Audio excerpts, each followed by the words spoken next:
பேர் ராஜேந்திரநாத். இப்போ பார்த்தீங்கன்னா உலகத்தில் நாமெல்லாம் உயிர் வாழறதுக்கு மிக முக்கியமான தேவைகளில் தண்ணீரும் ஒன்று. தண்ணி இல்லைன்னா இந்த உலகத்தில் எந்த ஜீவராசியும் கிடையாது. அனைத்து ஜீவராசிகளும் தோன்றதுக்கு முக்கிய காரணமே தண்ணீர் தான். நம்ம சாப்பிடாம கூட 2 நாள் இருந்துடலாம், ஆனால் தண்ணி இல்லாமல் ஒரு பொழுது கூட நம்மளால் உயிர் வாழ முடியாது.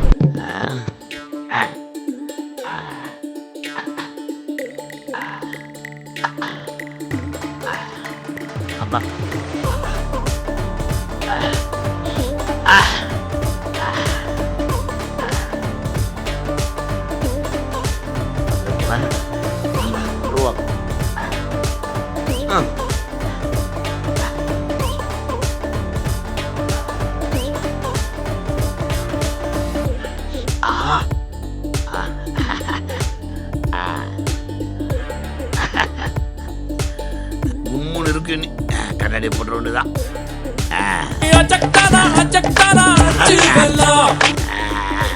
தொண்டாமத்தூர் போற வழி கரெக்டா தான் வந்திருக்கோம். நான் போன் பண்ணி நம்ம சைட்டுக்கு புதுசா ஒரு ப்ராஜெக்ட் மேனேஜர் வர்றாங்க, அவங்க ரொம்ப அழகா இருப்பாங்க அப்படி இப்படி பில்டப் பண்ணாங்களே. நானும் வருவான் இங்க வெயிட் பண்ணிட்டு இருக்கேன். அந்த குள்ள போய் கிங்க வர்றதுக்கு முன்னாடி எப்படியாவது அவளை நம்ம சைட்டு தள்ளிட்டு போயிடணும்.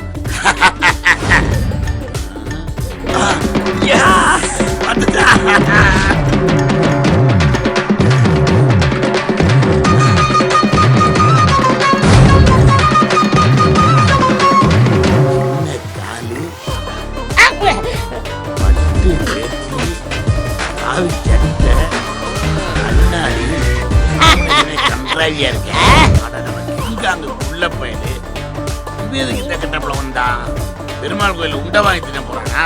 பாடுறா, நீ என்னதான் கெட்டப்பட வந்தாலும் அவளை உன்னால எதுவுமே பண்ண முடியாது. நான் தான் அவளை சைடுக்கு தள்ளிட்டு போவேன், இது கன்ஃபார்ம். இதோ வர்றேன்டா. நமக்கு முன்னாடியே வந்துட்டானா? போண்டா வாயா, வரண்டா.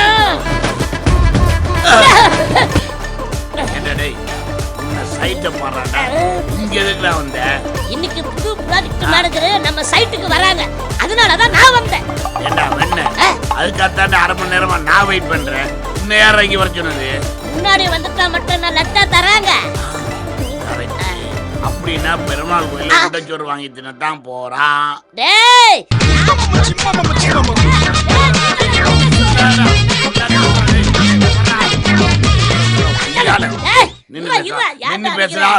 ஆமா, ஒரு பொண்ணு வரான்னு உன் போண்டாவை தந்துட்டு முன்னாடி வந்துட்டியா? எதுக்குடா? நீ மட்டும் என்னடா இங்க வந்தது இல்லாம லேட்டா வந்து நியாயம் வர பேசுறியா? லேட்டா வந்தாலும் லேட்டஸ்டா வருவண்டா நீ. ஆமா டேய், இதுலடா லேட்டஸ்ட், இதாடா லேட்டஸ்ட். என்னடா இது பார்த்தா தெரியல? அதாவது சாமிக்கெல்லாம் அடிப்பாங்களா பன்னீர், உனக்கு எதுக்குடா? வேற ஏதாவது வச்சிருக்கானா? இது என்னடா சந்தனம்? ஏண்டா பன்னீர் சந்தனம்? ஆமா, நீ என்ன சபரிமலைக்கு ஐயப்பன் கோயிலுக்கு போறியா? டேய், என்ன பத்தி பேசுறீங்க? நீ ஏண்டா பட்டு வட்டியை கட்டிக்கிட்டு காவி சட்டையை போட்டுக்கிட்டு இந்த பழனி கோயில பஞ்சாமிரதம் வைக்கிற மாதிரி நிக்கிறியடா? போண்டாவாயா, இதாண்டா லேட்டஸ்ட் ஸ்டைலு, தமிழ்நாட்டுடைய பண்பாடு. லேட்டஸ்ட் பண்பாடு? ஏண்டா வெண்ண, இன்னைக்கு இது இல்லடா, இதெல்லாம் பழசு. இதாண்டா லேட்டஸ்ட், இதாண்டா தமிழ்நாடு பண்பாடு. போண்டாவாயா, ஒரு மங்களகரமான விஷயத்துக்கு கலாச்சார ட்ரெஸ்ஸோட போறதுதான் பண்பாடு, அதாண்டா வழக்கம். என்னடா மங்களகரமான விஷயம்? வரப்போறது நம்ம சைட்டோட ப்ராஜெக்ட் மேனேஜர், நம்ம கம்பெனி ஆளு. அதுக்கு இதுக்கு என்னடா சம்பந்தம்? என்ன பொறுத்த வரைக்கும் அவ கம்பெனியோட ஆளு, ஆனா என்ன பொறுத்த வரைக்கும் அவதாண்டா என் கம்பெனி. நான் கல்யாணம் பண்றதுக்காகவே கடவுள் அனுப்புன தேவதடா. என்னடா கடவுளா பார்த்து அனுப்புற ஆளு? டேய், உன்னை சைட்ல வேலைக்கு வச்சு சாப்பாடு போட்டு சம்பளம் கொடுக்குறாரு முதலாளி, அவரா பார்த்து அனுப்புற ஆள்ரா. அவ ஆள்ரா. டேய், ஏன்டா என்கிட்ட போட்டு போட்டுக்கிட்டு இருக்க? ஆமா, இவர் பெரிய காதல் பண்ண கமலஹாசன், இவர்கிட்ட போய் நம்ம போட்டி போட. இந்த பாடுறா, இப்ப சொல்றேன், அவ ஆள்ரா. அவ வந்தோடனே நான் தான் வேணும்னு சொல்றாளா இல்லையா பாரு. இல்லடா, அவ என்னதான்டா சொல்லுவா, நீ வேணா பாருடா. அவ என்னடா சொல்லுவா, நீ வேணா பாரு. என்னடா சொல்லுவா, நீ வேணா பாரு. என்னடா சொல்லுவா, என்னடா சொல்லுவா, என்னடா சொல்லுவா.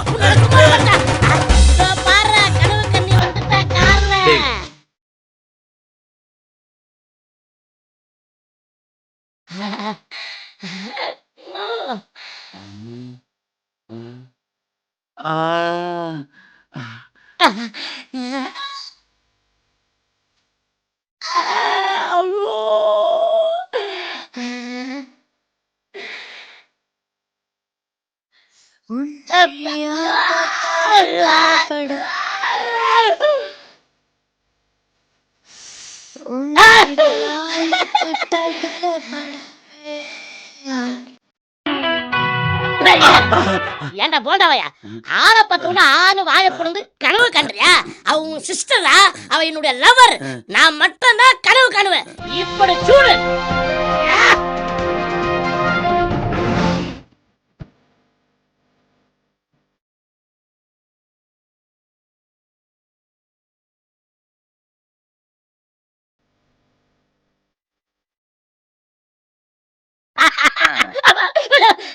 ஏண்டா நானாவது குடும்ப பாங்கான குத்து விளக்கு பாட்டா பார்த்து நினைச்சேன். ஆனா நீ குத்தாட்டம் போட்டு தார் மாற கெடுத்துட்டியடா. டேய் நீ ஓல்டுடா, நான் யூத்துடா. டேய் நான் தான்டா யூத்து, நீ பழசுடா. டேய் நீ பழைய பாட்டு தான்டா ஆடுற, நான் இப்ப உள்ள புது பாட்டுக்கு தான்டா ஆடுற. அப்பதான் மக்கள் ரசிப்பாங்க. குடும்ப பாட்டு பாடுறத தானே ரசிப்பாங்க. டேய் நீ ரொம்ப ஓவரா போற. சண்டை போடுங்கடா.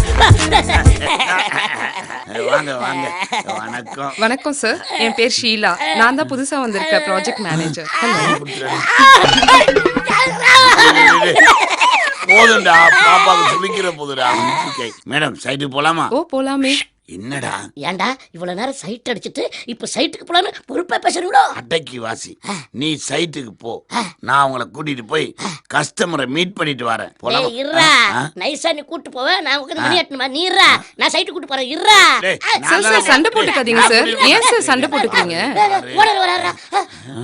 சார் வணக்கம் சார். Doctor sir.